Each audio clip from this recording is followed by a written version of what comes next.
아, 그, 지난번에 한번 인사드렸지만은, 저희 9월달 이제 둘째 주부터 이렇게 새로 교회, 대학로 교회에 더해져서, 함께, 이렇게 예배에 참석하고 있는 이건희 형제입니다. 저는 오늘 9월에, 이 새로운 이 형제가, 언제 어떻게 구원을 받았고, 또 어떤 삶을 살아왔고, 그리고 대학로 교회에 오기까지, 기도했던 그 과정을 간증으로 이렇게 나누고자 합니다. 중국어로는 앞에서 이렇게 말씀도 전해보고 통역도 했었는데 사실 한국어로는 경험이 많이 없습니다. 혹시 이제 말이 꼬이거나 두서가 이렇게 없어지거든 기도를 해주시면 감사하겠습니다. 네. 저는 부산에서 태어났어요. 부산에서 이제 초등학교 졸업할 때까지 거기서 자랐습니다. 전 초등학교 4학년 때 이제 여름 캠프에서 구원받았습니다. 그때 강사 형제님이 지광영 형제님이셨는데 지옥과 심판에 대해서 많이 말씀을 해주셨어요. 히브리서 9장 27절 말씀을 통해서 한번 죽는 것은 사람에게 정하신 것이요 그 후에는 심판이 있으리니 라는 말씀을 통해서 처음에는 지옥과 또 심판이 있음을 알고 무서워했던 그런 기억이 있습니다. 그리고 이제 요한복음 1장 29절 말씀을 통해서 보라 세상죄를 쥐고 가는 하나님의 어린 양이로다 라고 이렇게 그 말씀을 통해서 나중에는 예수님께서 나의 과거와 현재 그리고 미래의 모든 죄를 포함한 세상 사람들의 죄를 다 가져가시고 또 죄값을 치러주신 사실을 듣고 감사를 했습니다. 요한복음 3장 16절 말씀을 통해서 예수님을 믿는 자마다 멸망치 않고 영생을 얻게 하려 하심이라 이 말씀을 통해서 예수님을 믿는 그것이 이제 구원의 조건이고 또 예수님을 죄에서 구원해 주신 구주와 주로 믿고 영접하게 되었습니다. 너무 빨리 말한 것 같은데요. 제 통역을 위해서 조금 천천히 얘기하도록 하겠습니다. 만일 제가 이렇게 조금 더 커서 믿게 됐으면은 머리가 더 커져서 이렇게 많이 믿기가 더 어려웠을지도 모르겠는데요. 근데 저의 경우에 이제 커서 믿은 게 아니라 어릴 때 참 구원이란 것은 사실 단순한 건데 참 단순하게 이렇게 믿을 수 있게 돼서 믿도록 해주셔서 참 감사가 되고요. 그때 이렇게 믿고 나서 그 다음에는 이제 저는 중학교 때 부모님을 따라서 이제 중국 하얼빈으로 넘어갔습니다. 거기서 이제 중국에서 하얼빈에서 이제 현지 중고등학교를 다녔고요. 그리고 고등학교 3학년 때 이렇게 한국 대학을 준비하면서 북경에 이제 잠깐 머물렀던 때가 있습니다. 그때 이제 그 당시 이제 북경 교회 장로님으로 계셨던 김주대 장로님을 통해서 통역 훈련을 받았었고요. 참 그때 고등학교 3학년 때 통역 훈련을 처음 이렇게 약 8개월 정도 이렇게 받았었는데 참 처음에는 이때 이렇게 통역 훈련을 받아도 될까라는 그런 생각을 했었어요. 고등학교 3학년이라고 하면은 한국에서 참 모든 것이 이렇게 용서가 되는 그런 시기잖아요. 참 그래서 오당용락이라고도 하고 이 시기에 그때 이제 그 모든 찬양과 그리고 말씀, 기도와 말씀을 다 통역을 한 2시간에서 2시간 반 정도 통역을 했던 걸로 기억을 하는데 말을 하는 거랑 통역은 다르더라고요. 그래 통역을 하고 나면 이렇게 땀이 쫙 나요. 근데 더 중요한 거는 그 통역을 처음 시작할 때는 이렇게 비슷하게 해요. 그러니까 같진 않고 잘 못하니까 조금 다르게 이렇게 통역을 하는데요. 한 30분 정도가 지나면은 이제 이게 점점 차이가 많이 나서 형제님은 형제님 말씀을 하시고 저는 분명히 통역을 하는데 말씀이 저도 무슨 말인지 잘 모르겠는 거예요. 참 그렇게 통역을 훈련을 한 8개월 정도 받았는데 사실 참 잘 못했어요. 계속 어떻게 보면 약간 실패를 했죠. 그렇게 했었는데 참 그 시기에 그래서 되게 처음에는 고민을 했어요. 이 시기에 고3인데 이렇게 통역을 해도 될까? 또 공부를 더 해야 되지 않을까. 그래서 장로님한테 이렇게 여쭤봤다가 장로님께서 그래도 한번 통역을 해보세요 이렇게 하셔서 다시 또 했는데 그래도 이때는 좀 쉬고 이 공부를 더 해야 되지 않을까 하는 생각에 또 아버지한테 한번 전화를 드렸어요. 하얼빈에 계신데 그래갖고 이제 아버지 지금 고등학교 3학년인데 그냥 예배만 드리고 이렇게 하면 되지 않을까요? 이렇게 전화를 이렇게 드렸는데 그래 한번 기도해보자 라고 하시더니 일주일이 지나서 이제 다시 전화를 드렸어요. 그래갖고 저 어떻게 할까요? 그냥 이렇게 예배만 드리면 되겠죠? 하니까 그냥 해봐라 하시더라고요. 참 그때 제가 배운 거는 순종입니다. 제 머리로는 북경교회에 그때 이제 중국어랑 한국어를 잘하시는 형제님들이 많이 계셨어요. 그리고 통역만 해도 이제 저보다 훨씬 잘하시는 형제님들이 많이 계셨고요. 이제 그래서 다들 이렇게 규모가 크지 않았기 때문에 이렇게 다들 이렇게 가까이서 앉아 계신데 이렇게 딱 하고 이렇게 앉아 계신데 참 저는 잘 못하잖아요. 그다음에 쫙 나고 해서 더 잘하시는 형제님도 계시고 또 시기도 이렇게 참 대입을 앞두고 있는 시기인데 제 머리는 사실 이해가 안 됐지만은 근데 참 그때 이렇게 권위와 말씀에 순종을 하고 그렇게 준비를 했던 기억이 있습니다. 그리고 이제 한국 모임에 돌아와서 한국으로 돌아와서 약 한 학기 정도는 이렇게 모임을 잠깐 떠나 있었어요. 이렇게 선교지에서 생활하다가 되게 이렇게 다 인생 가운데서 약간 방황하는 시기가 있잖아요. 이제 예, 그런 시기를 한 학기 정도, 한 1년 정도 이렇게 거쳤었는데 약간 그때 뭐 다음에 기회가 되면 또 나누겠지만은 그 모임에 대해서 약간 그런 상처를 받은 게 있었어요. 그랬었는데 이제 참 다시 한 학기 약 1년 만에 이제 돌아올 수 있었던 이유가 이제 그때 당시 이제 인천 연수에 계셨던 이제 문성지 원장님께서 한 달만 이렇게 통역을 해주라고 이렇게 요청을 하시더라고요. 그때 또 다른 건 다 빠졌었는데 그래도 외국인 집회는 참석을 했었거든요. 그렇게 해서 이제 한 달간 돌아가야 이제 통역을 도우려고 이렇게 갔다가 약 5년 정도 거기서 섬기게 되고 그리고 거기서 이제 중국 분들을 다 이제 형이고 누나였죠. 중국 성도님들이 이제 중국 형 누님들을 이제 같이 교제하고 그런 것들이 참 즐거웠거든요. 그 안에서 이렇게 인생의 비전을 찾고 또 한국에서 외국인들을 섬기는 것이 얼마나 참 이 시기적으로 참 많은 외국인들을 한국을 보내준 중요한 시기고 또 가서 전하는 것도 선교지만은 이 한국에 나와 있는 그 외국인들을 섬기고 또 이들에게 복음을 전하는 것이 얼마나 큰 선교인지에 대해서 참 이 기간을 통해서 깨달았었습니다. 올해 참 대학로교회가 이렇게 세워지는 그 과정 가운데서 참 많은 성도님들이랑 계속 교제를 할 수 있었어요. 그리고 또 기도도 해주시고 했었는데 특히 이제 올해가 되면서 하나님께서 이렇게 교회에 대해서 이렇게 마음에 부담을 주셨습니다. 그리고 계속 기도 요청을 하는 가운데서 올해 1월에 가끔씩 하나님께서 저에게 이렇게 충격파를 주시지 않으면은 잘 제가 깨닫지를 못하더라고요. 올해 1월에 한번 이런 참 저에게 있어서는 약간의 충격적인 일이 있었는데 저에게는 신앙적인 고향과 비슷하죠. 인천 이제 지금은 남부교회인데 남부교회에서 구정 때 매년 제 기억으로는 한 31, 2회까지 계속 외국인 집회를 하다가 올해 구정 때 이제 처음으로 중국인 집회를 가지지 않게 됐다라는 소식을 들었는데 저에게는 아주 참 큰 충격이었어요. 언제나 계속 될 줄 알았거든요. 참 그런 가운데 있는데 참 여호수아서의 갈렙 선배님을 통해서 하나님께서 이런 말씀을 하나 주셨습니다. 여호수아 14장 12절 말씀입니다.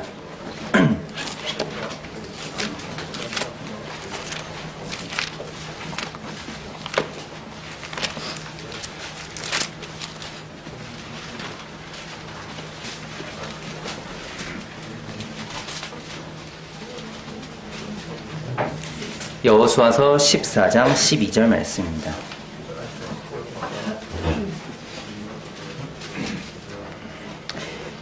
제가 읽도록 하겠습니다. 그날에 여호와께서 말씀하신 이 산지를 지금 내게 주소서.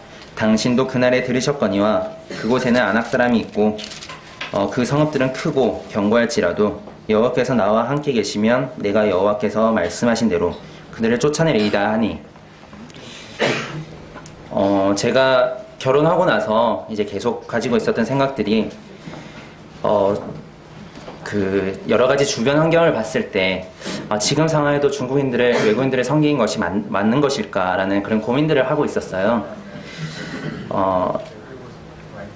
참 교회에 이제 다른 또래의 가정을 꾸린 그런 이제 형제 자매들 가정들도 봤었는데, 이렇게 평일에는 회사를 다니고 또 주말에는 예배를 드리고 그리고 이제 남는 시간들에 가족과 이렇게 시간을 보내고 많이 그렇게 하는 모습을 봤는데 부럽더라고요.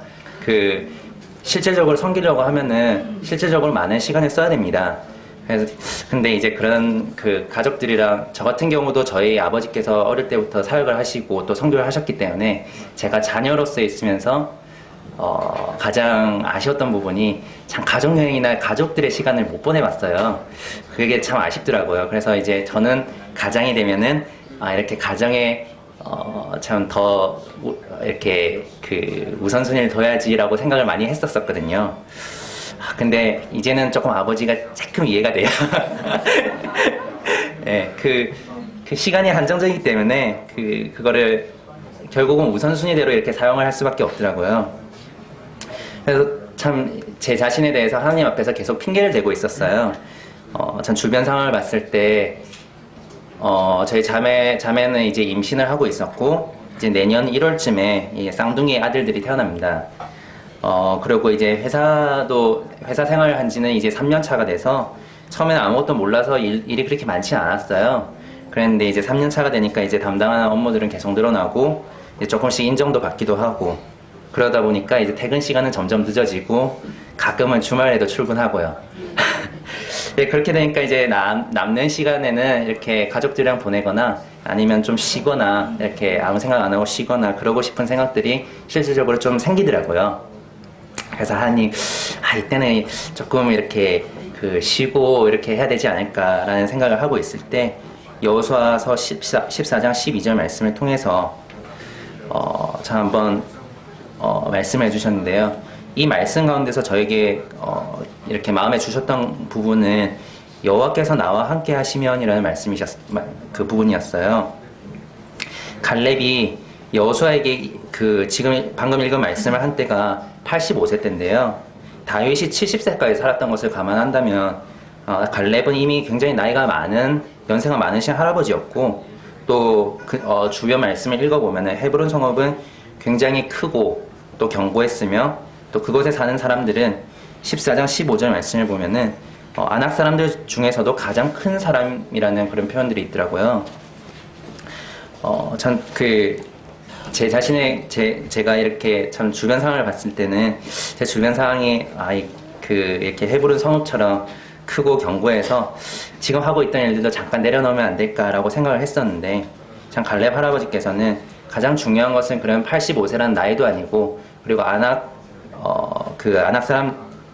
사람들의 그런 신체 조건도 아니고, 하나님께서 함께 하시냐 함께 하지 않느냐, 이것이 가장 중요하다라는 그런 말씀을 주셔서 그때부터 다시 이제 중국인이라는 산지를 다시 달라고 기도를 하기 시작했었습니다. 그리고 그때 처음으로 서대문 중국인반의 동역자들에게도 기도를 요청드렸고, 또 이제 동시에 떠나더라도 이렇게 기존에 섬기던 그 모임이 굳건하게 잘 서 있을 수 있어야 되기 때문에 서대문 중국인반의 또 안정을 위해서 또 기도를 계속 드렸습니다. 그러다 7월이 됐는데요. 7월에 에스더서 말씀을 통해서, 사실 7월이 될 때까지 잠깐 잊어버렸어요. 네, 그렇게 생각을 하고. 그리고 이제 에스더서 말씀을 통해서 좀 더 강한 충격파를 주시더라고요. 에스더서입니다.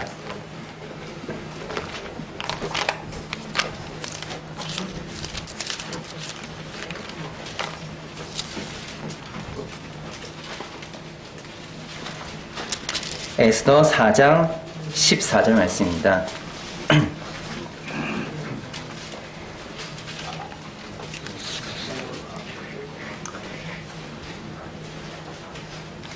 에스더서 4장 14절 말씀입니다.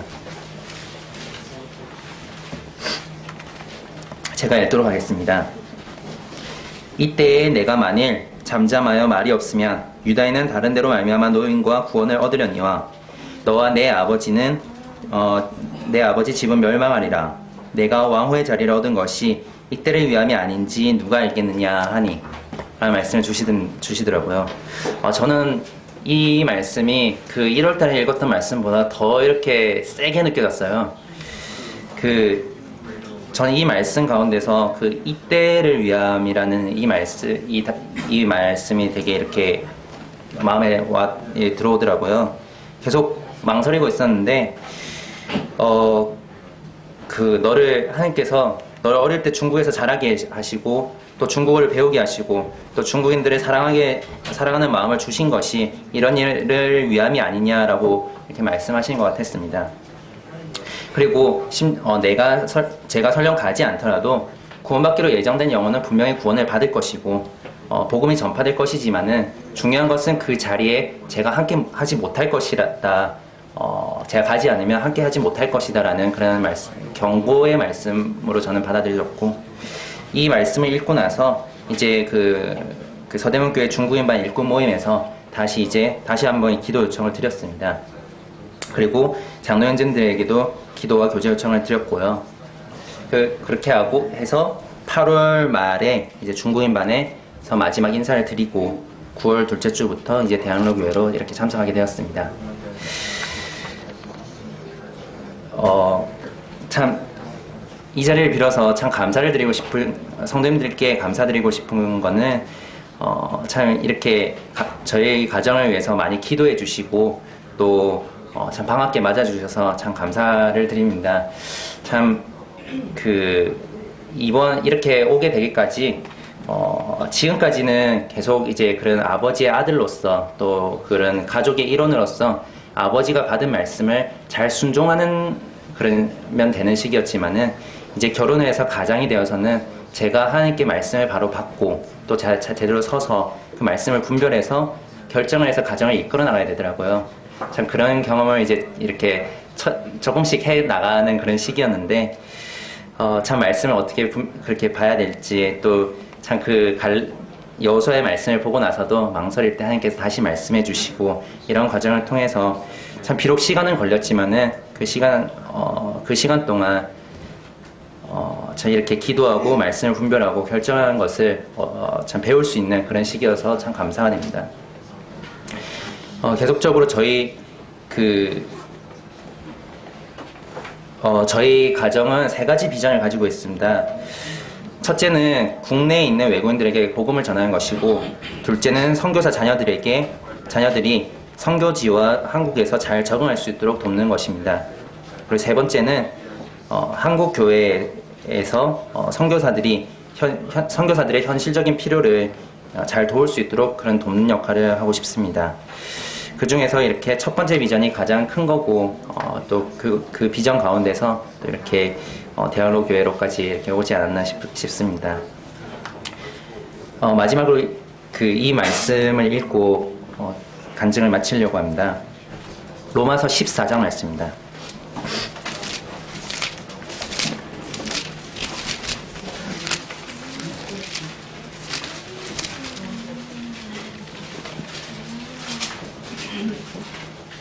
로마서 14장 8절 말씀입니다.